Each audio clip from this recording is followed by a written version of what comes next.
बूढ़ी विधवा माँ का कठोर फैसला। ललिता जी ने अपनी तीसरी नंबर की बहू से कहा, बहू, ये मेरे कपड़े सही नहीं धुले थे, इन पर मैल रह गया है। तू कपड़े धो रही है तो मेरे कपड़े दोबारा से धो देना। इतना सुनना था कि बहू गुस्से में लाल हो गई और तेज आवाज में बोली, अगर पसंद नहीं आ रहे हो तो खुद धो लो, मेरे बस का नहीं है बार बार तुम्हारे कपड़े धोने। इस पर ललिता जी कहती हैं, बहू, तू इतनी तिड़क क्यों रही है? मैंने तो बस कपड़े धोने के लिए ही तो कहा है।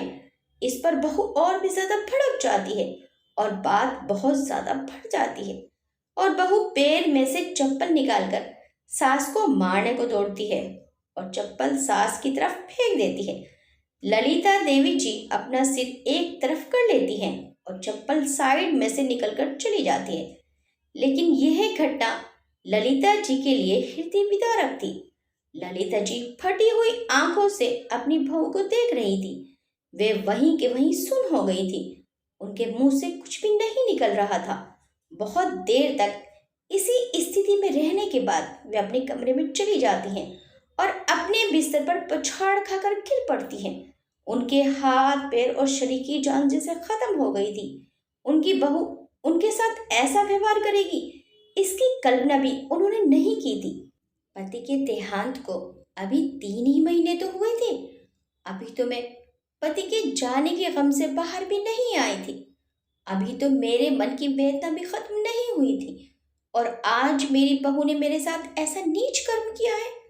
आंसुओं की धारा उनकी आंखों से अनायासी बहे जा रही थी। उनके हृदय में तूफानों की आंधी चल रही थी। उनका हृदय मानो अभी रुक जाएगा। इस समय उनको इतनी ज्यादा पीड़ा हो रही थी कि इतनी पीड़ा अगर किसी पहाड़ को हो जाती तो वह पहाड़ भी टुकड़े टुकड़े होकर बिखर जाता। यही दिन देखना बाकी रह गया था कि औलाद के हाथों मार खाओ। बेटा भी वहीं खड़ा था। अपनी पत्नी को इतनी नीच हरकत पर उसने कुछ भी नहीं कहा।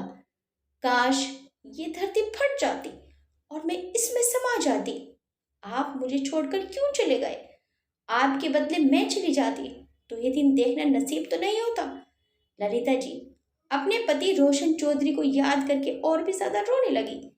ललिता जी सोचती हैं कि आज ही इसी की बात लगती है जब मैं इस घर में ब्याह कर आई थी। क्या था इनके पास? एक मिट्टी का छोटा सा कच्चा घर, कच्चा आंगन। घर के बाहर भैंसें बंधी रहती थी। सासू माँ इतनी तेज थी कि एक पैर पर दौड़ा कर रखती थी। एक काम खत्म करके हटती तो दूसरा काम बता देती थी। माँ जी के सामने कभी बोलने की हिम्मत तक नहीं होती थी। अगर कोई काम गलत हो जाता तो इतना डर लगता कि अब क्या होगा। माँ की डांट से बहुत घबराहट होती थी। भैंसों का सारा काम भी करना पड़ता था। भैंसों को चारा डालना, भैंसों को पानी पिलाना, भैंसों को नहलाना और घर का भी सारा काम करना पड़ता था। मेरी शादी के 10 साल बाद माँ जी का देहांत हुआ और बाबूजी 1 साल के बाद चल बसे। तब तक मेरे 4 बच्चे हो चुके थे, 2 बेटे और 2 बेटी। 2 बेटे माँ जी के देहांत के बाद हुए। चारों बेटों के नाम संजय, कमल, किशोर और दीपक थे और बड़ी बेटी का नाम कमला और छोटी बेटी का नाम सरला था। 6 बच्चों की परवरिश मैंने अकेले की। घर का सारा काम, बच्चों का सारा काम और उसके साथ में भैंसों का सारा काम करके सुबह से शाम तक थक जाती थी। मुझे कभी सांस लेने की भी फुर्सत नहीं मिली। रोशन चौधरी जी जानवरों के खरीदने और बेचने का काम करते थे। धीरे धीरे उन्हें इस काम का इतना अच्छा तजुर्बा हो गया था कि इस काम में उन्हें अच्छे पैसे बचने लगे थे। घर का खर्च ललिता देवी जी भैंस का दूध बेचकर निकाल लेती थी और रोशन चौधरी जी जो कमाते थे वह बच जाता था। इसीलिए धीरे धीरे रोशन चौधरी जी की आर्थिक स्थिति बहुत अच्छी हो गई थी। चौधरी जी के एक ही भाई थे, वह भी बराबर में रहते थे। उनके 2 बेटे थे। उन दोनों बेटों ने अपना मकान कहीं और जाकर बना लिया था, इसलिए हमने उनका हिस्सा भी ले लिया था। एक बराबर का मकान हमने और खरीद लिया था। अब हमारे पास 3 मकान की जगह हो गई थी। तीनों मकानों को हमने एक जगह कर लिया था।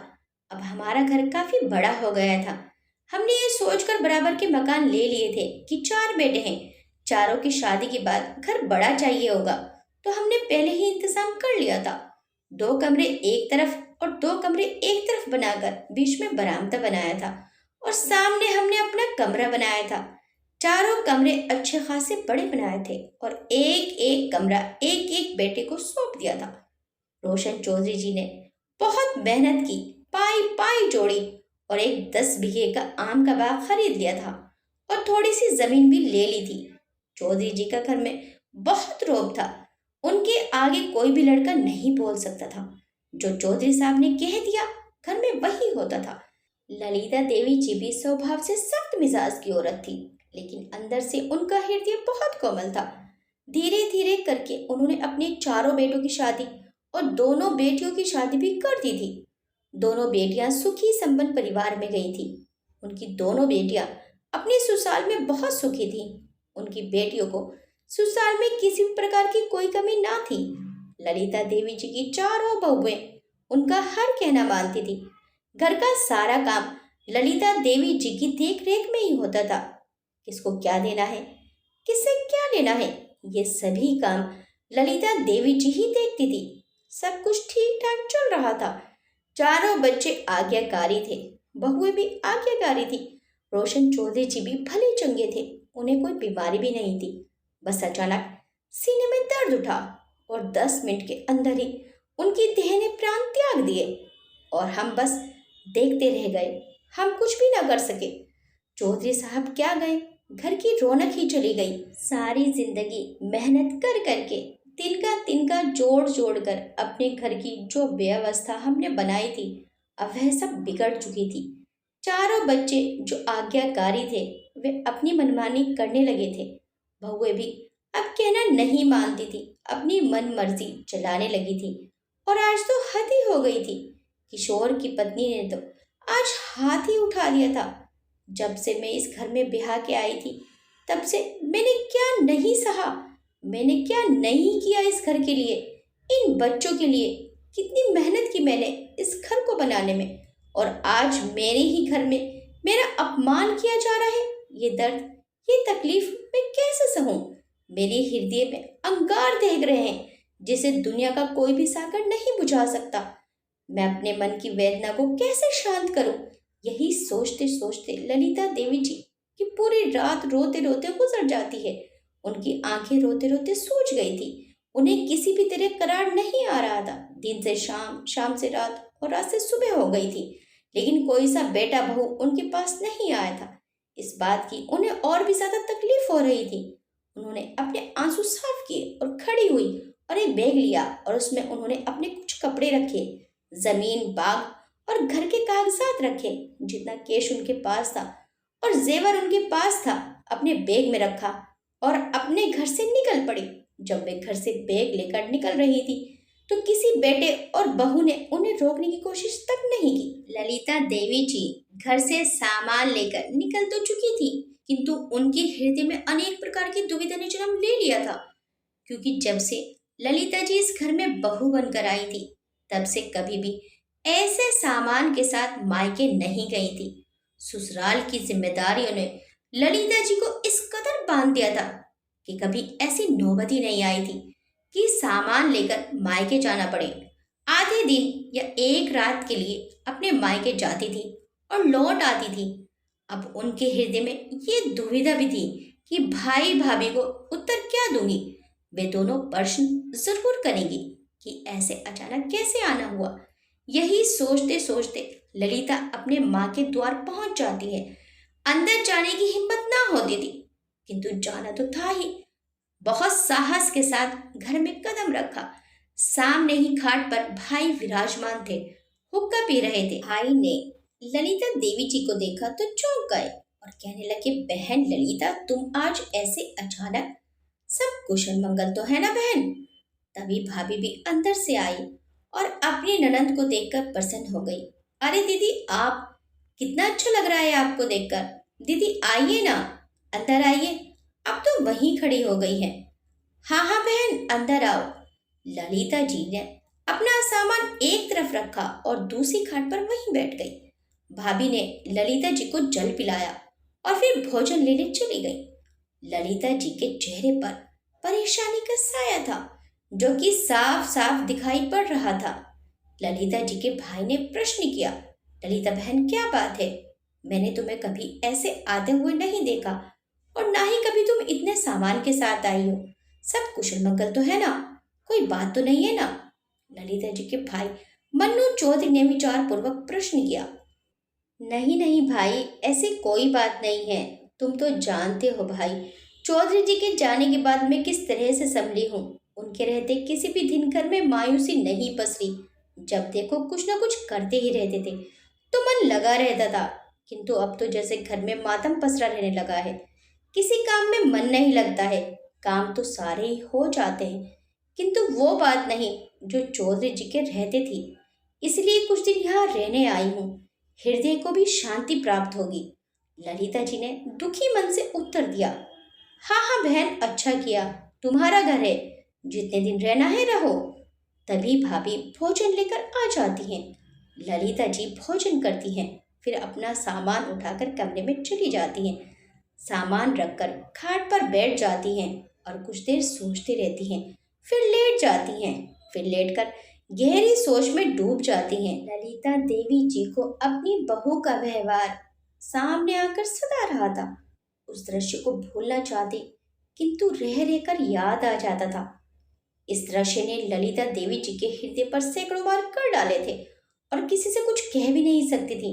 इस बात को लेकर ललिता जी अंदर ही अंदर घुट रही थी। आंखों से आंसू भी बहने लगते तो उन्हें साफ कर लेती थी। नींद भी उड़ गई थी। जबरदस्ती आंखें बंद करती, फिर खोल लेती। फिर आधी रात में जाकर नींद आई। अगली सुबह उठकर नाश्ता करके ललिता जी भी काम में लग गई। ललिता जी ने यह सोचा कि शायद आज मुझे कोई लेने आ जाएगा। कोई सा बेटा, बहू, पोता, पोती, कोई तो आएगा ही। ललिता जी प्रतीक्षा में थी कि कोई आएगा तो चली ही जाऊंगी। वहां भी मेरे 70 काम अधूरे हैं, जाकर अपने काम करूंगी। ललिता जी दरवाजे की ओर देखती रही।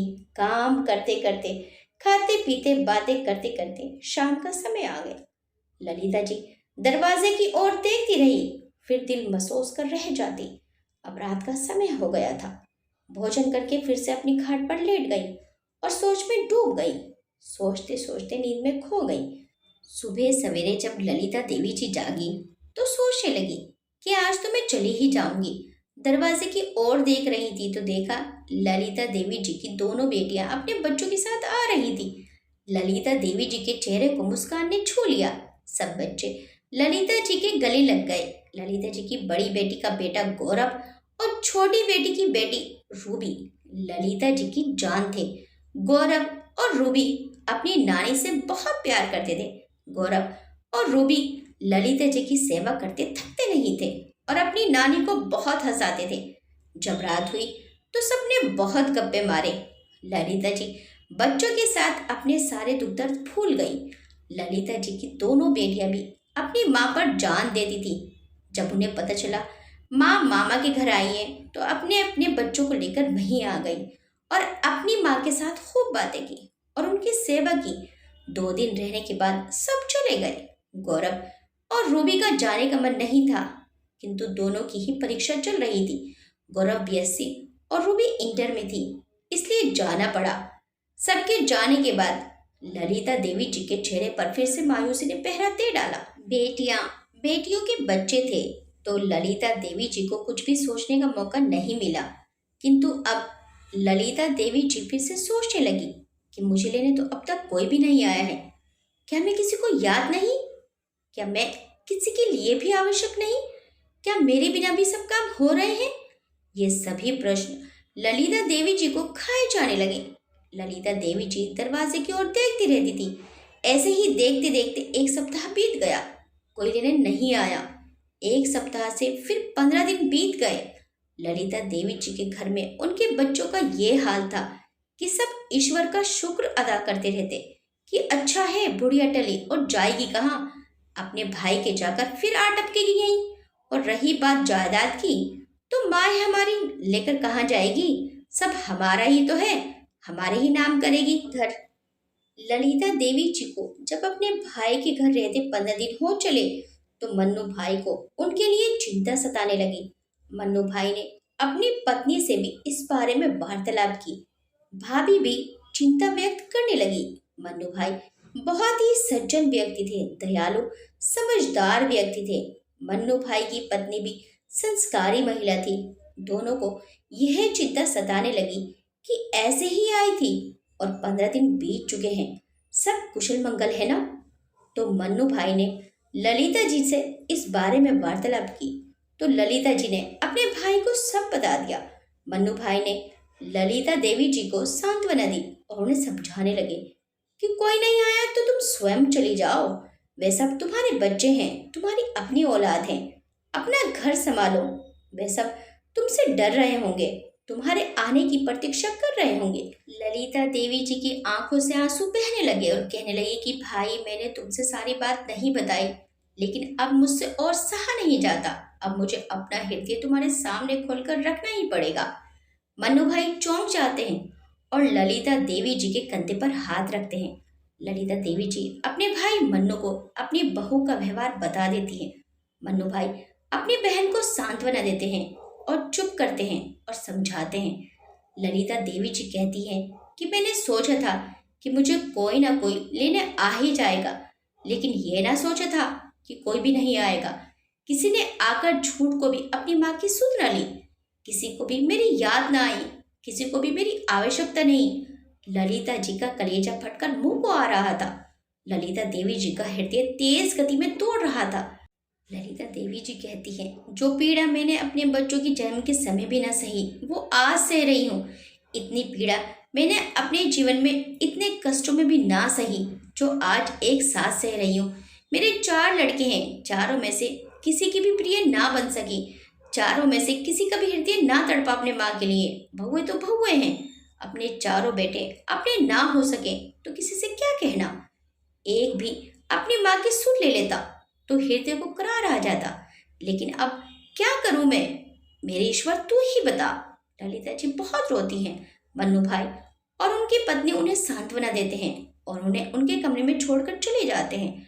बाहर आकर मन्नू भाई अपनी पत्नी से कह देते हैं कि अभी उसे करार ना है, अभी उसे सो लेने दो, कल तक ठीक हो जाएगी, और कहकर अपने कमरे में चले जाते हैं। ललिता देवी जी अपने हृदय में दुखों का सागर लिए रोए जा रही थी। फिर ललिता देवी जी ने अपने आंसू साफ किए और सो गई। सुबह जागते ही ललिता देवी जी थोड़ी दूर पर बने अपने ताऊ जी के मकान में गई, जहां कुछ पहलवान व्यायाम करने में लगे हुए थे और ललिता जी के बड़े भाई ताऊ जी के बेटे हरिवंश चौधरी जी उन्हें प्रशिक्षण दे रहे थे। उन्होंने देखा तो तुरंत पूछा, ललिता बहन, तड़की तड़क यहाँ कैसे? मैंने सुना तो था तू घर आई हुई है, लेकिन व्यस्त होने के चलते आ ना पाया, कुछ परेशान लागे है। चल भीतर चल, जब बताइए सारी बात।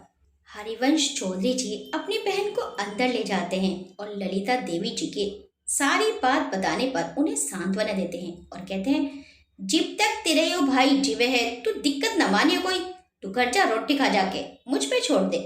ललिता देवी जी को ढांढस बांधते घर रवाना कर देते हैं और अपने पहलवानों को कहते हैं, बालको, इब तैयार हो जाओ, इब थारी असली परीक्षा है।